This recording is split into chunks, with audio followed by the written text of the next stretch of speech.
من شادی عطایی هستم، کارمند مرکز آموزش روندهای معاصر و آینده نگری اکادمی علم‌های جمهوری تاجیکستان. من استقامت کننده خوابگاه اسپیرانتان، یعنی خوابگاه جمهوری اسپیرانتان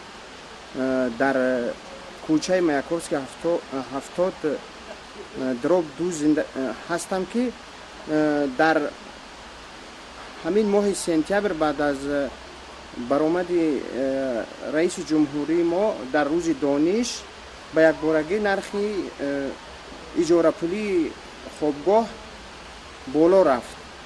یعنی اینجا می توان گفت که در خوابگاه ذکر شده اکثریت باشندگان هم اسپیرانت هستند و کارمند علمی هستند.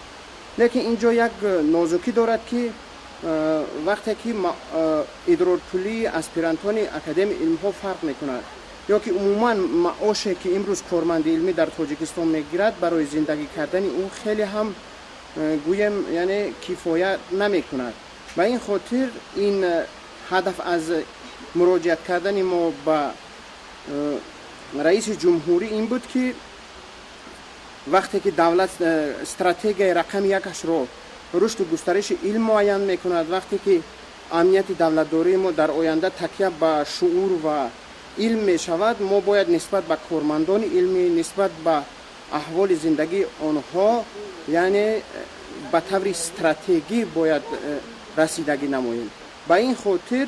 من گمان غالب من این هست که ریاست دانشگاه ملی تاجیکستان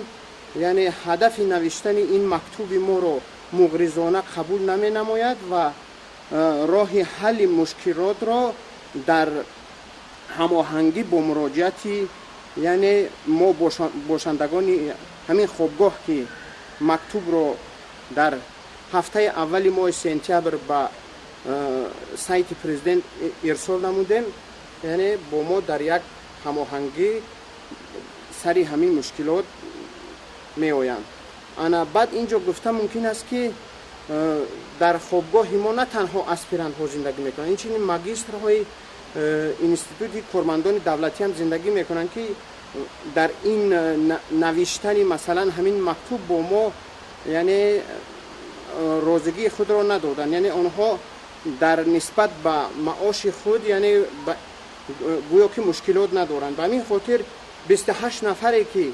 امضای خود را در این مکتوب گذاشتن، من باور دارم که اکثریت آنها مشکلاتی یعنی احوال معیشی دارند، به این خاطر آنها رضایت خود را دادند. میشه گوید که نرخ خوابگاه برای یک ماه چقدر مبلغ را تشکیل میداد و از ماه سپتامبر به چقدر رسید؟ تا ماه سپتامبر از روی اون نرخنامه‌ای که در درآمدگاه خوابگاه نصب کرده شد